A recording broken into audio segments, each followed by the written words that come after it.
চাইনিজটা খেতে।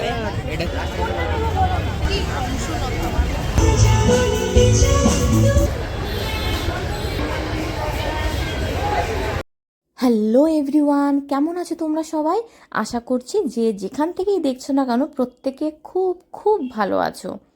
আর আমার চ্যানেলে যদি আজকে নতুন হয়ে থাকো তাহলে প্লিজ চ্যানেলটা সাবস্ক্রাইব করে দিও। তো আজকের আমার এই ব্লগটা একটু বড় হতে চলেছে, কারণ আজকের ব্লগে অনেক কিছু ইন্টারেস্টিং জিনিস আছে যেটা আমি তোমাদের সঙ্গে শেয়ার করতে চলেছি। তো আশা করছি তোমাদের সবটা খুব ভালো লাগবে, তোমরা খুব এনজয় করবে। তো আজকে উঠতে প্রায় 7টা মতন বেজে গেছে। আসলে এখন সিজনটা খুব একটা ভালো নয়, ঠান্ডা গরম ঠান্ডা গরম। তো এই সময়টা যদি আমার শরীর খারাপ করে যায়, কোনোভাবে ঠান্ডা লেগে যায়, তাহলে আমার ছেলেটার কষ্ট হবে, তারপর মেয়েটা আছে তারও কষ্ট হবে। তো সেই জন্য এখন একটু দেরি করেই উঠছি। যাই হোক, তারা এখনও ঘুমোচ্ছে আর উঠেই লেগে পড়েছে, আগে টেবিলটা পরিষ্কার করে নিচ্ছি। কারণ রাতের বেলায় খাওয়া দাওয়ার পর মানে ছেলেটা কান্নাকাটি করছিল প্রচণ্ড, তো আমি আর কিছু করিনি, ওইরকমভাবে ছেড়ে গেছিলাম। আর আমাদের তো ঘুমোতে অনেক দেরি হয়, প্রায় 1:30-2টো বেজে যায়। তো রাতের বেলায় আমরা প্রায় দিনই দুজনে মিলে চা খাই, একটু চা বা কিছু মুড়ি বিস্কিট, যাই হোক খিদে পেয়ে যায় তো কিছু একটা খাই। তো ওগুলো সব টেবিলে রাখা ছিল, চায়ের কাপটা, তো ওগুলো একটু গুছিয়ে নিলাম, একটু মুছে নিলাম, তারপরে বাকি কাজগুলো ধীরে ধীরে করব।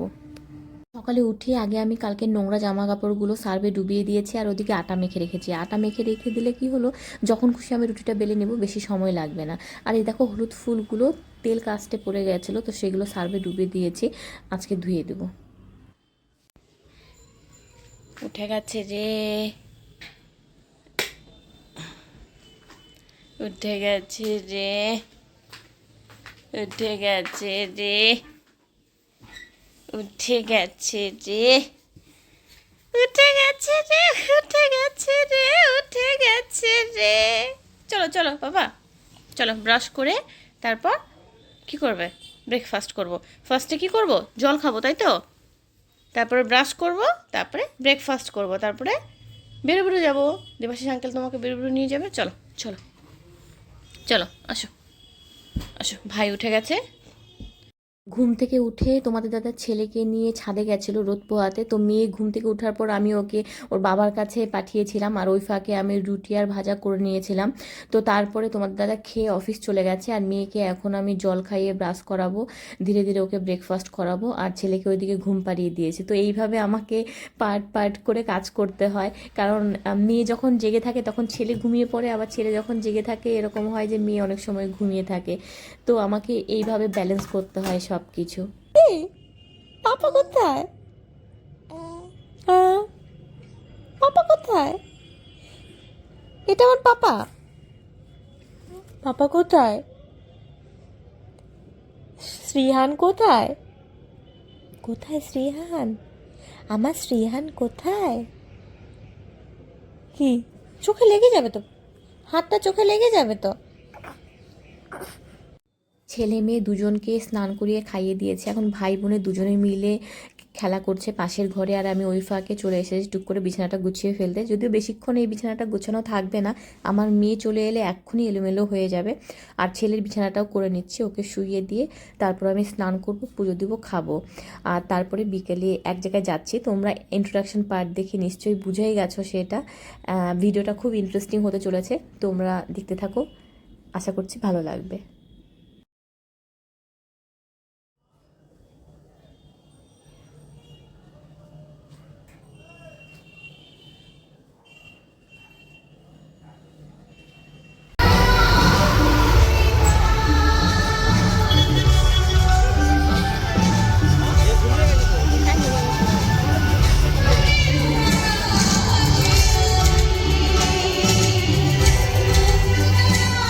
তো আমাদের এখানে 1 সপ্তাহের বেশি হবে বইমেলা শুরু হয়েছে। শুধু বইমেলা নয়, এখানে ফুল মেলা, হস্তশিল্প, বিভিন্ন কিছু আছে। তো এখানে সোনাঝুরি হাটের হস্তশিল্পের অনেক জিনিসই বিক্রি হচ্ছে, অনেক কিছু স্টল বসেছে। তাহলে চলো সবাই মিলে আমরা একবার মেলাটাকে ঘুরে নিই। মেলাতে ঢুকেই হাতের ডান দিকে বড় একটা স্টেজ দেখতে পেলাম। তো সেখানে বিভিন্ন ধরনের কালচারাল প্রোগ্রাম হয়, আর হাতের বাঁ দিকেই পুরো মেলাটা পড়লো। তো মেলা ঢুকতেই প্রথমেই বুক স্টলগুলো আছে। যত নামি দামি বুক পাবলিশিং হাউস আছে তারা প্রত্যেকে এখানে বুক স্টল দিয়েছে। ইসকনেরও বুক স্টল দেখতে পেলাম। এখানে বড়দের জন্য যেমন বই আছে, ছোটদের জন্য বিভিন্ন ধরনের বই আছে, ছবি আঁকার বই থেকে শুরু করে গল্প বই থেকে শুরু করে সচরাচর একটা বইমেলাতে আমরা যে ধরনের বই দেখতে পারি মোটামুটি সব ধরনের বই ছিল। তারপর এই পার্টটাকে আমার ভীষণ ভালো লেগেছে, মানে মেলার এটাকে কেন্দ্রবিন্দু বলতে গেলে। এটা হলো সেলফি কর্নার হিসাবে তৈরি করা হয়েছে। তো এত সুন্দর লেগেছে, এই জন্য তোমার দাদাকে বললাম যে মেয়েকে নিয়ে তুমি একটু দাঁড়াও, আমি তোমার কয়েকটা ছবি তুলে দিই। আর এই শোপিসগুলোকে দেখো কি অসাধারণ দেখতে, আমি তো দেখে অবাক হয়ে গেছিলাম, ভাবছিলাম এত সুন্দর মেটালিক একটা ফিনিশিং কী দিয়ে তৈরি হয়েছে। তারপর পেছনে যে মহিলাগুলো বসেছিলেন ওনাদেরকে জিজ্ঞেস করাতে ওনারা বলল যে ফেলে দেওয়া ওষুধের পাতা দিয়ে এগুলো সব তৈরি। অসাধারণ কারুকার্য, নিখুঁত একদম হাতের কাজ, তো দেখে খুব ভালো লাগছিল। আমি এগুলোকে ভেবেছিলাম যে হয়তো বা কেনা যাবে, কিন্তু এগুলো কেনার জন্য নয়, এমনি এটাকে প্রদর্শনী হিসাবে রাখা ছিল। তো দেখো তোমরা, সত্যি অবাক করার মতন হাতের কাজ সব। ভাই এই এই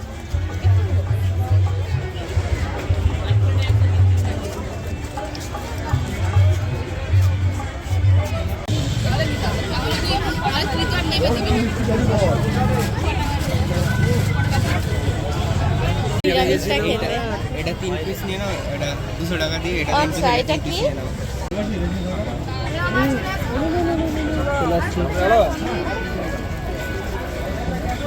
ও দাঁড়িয়ে থাকো, ও খাবে।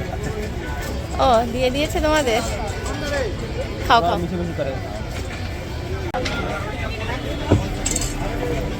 ও একটুকু নিল না। না এটা কি বাঁশ গাছ? বাঁশ গাছের গুড়ি ওটা? বাঁশ গাছের গোড়া, হ্যাঁ। কি ভয়ঙ্কর। না না না হালকা বড্ড একই লেভেলের, একই।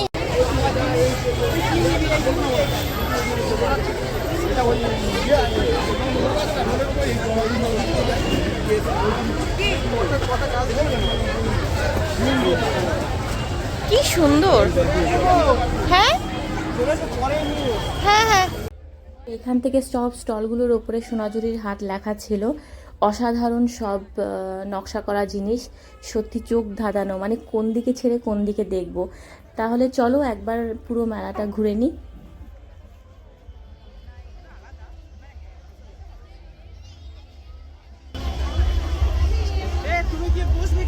হ্যাঁ চলো।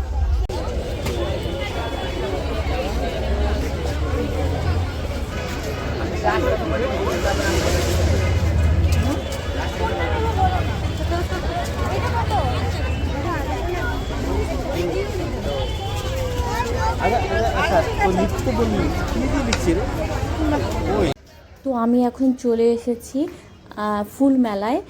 তো এখানেই প্রথম দিকে খুব সুন্দর সুন্দর সব বনসাই প্রদর্শনীর জন্য রাখা ছিল।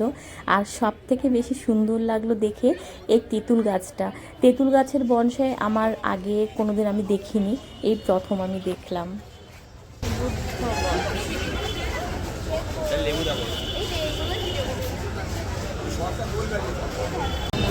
কত লেবু হয়ে আছে, কিন্তু সবেদা বলছি না, সবে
এটা কি গাছ? স্ট্রবেরি। এটা পাকা ছিল তো এখানে।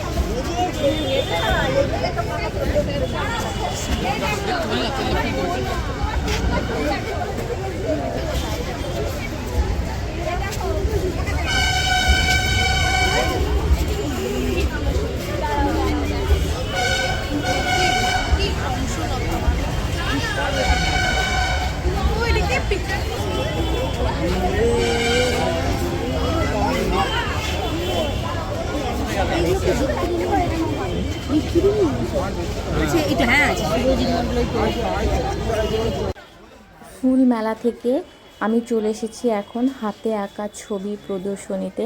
তো এখানে মানে অসাধারণ সব হাতে আঁকা ছবিগুলো রাখা ছিল, অপূর্ব সব হাতের কাজ, সত্যি দেখলে মন ভরে যাচ্ছে। আর এখানটায় যদি দেখে কোনো ছবি কারোর পছন্দ হয় তবে নাম্বারও দেওয়া ছিল, তিনি সেটা যোগাযোগ করে কিনে নিতে পারেন।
তো আজকে 2014 সারেগামাপা চ্যাম্পিয়ন অন্বেষা দত্ত এসেছে, তো তারই প্রোগ্রাম একটু দেখছি।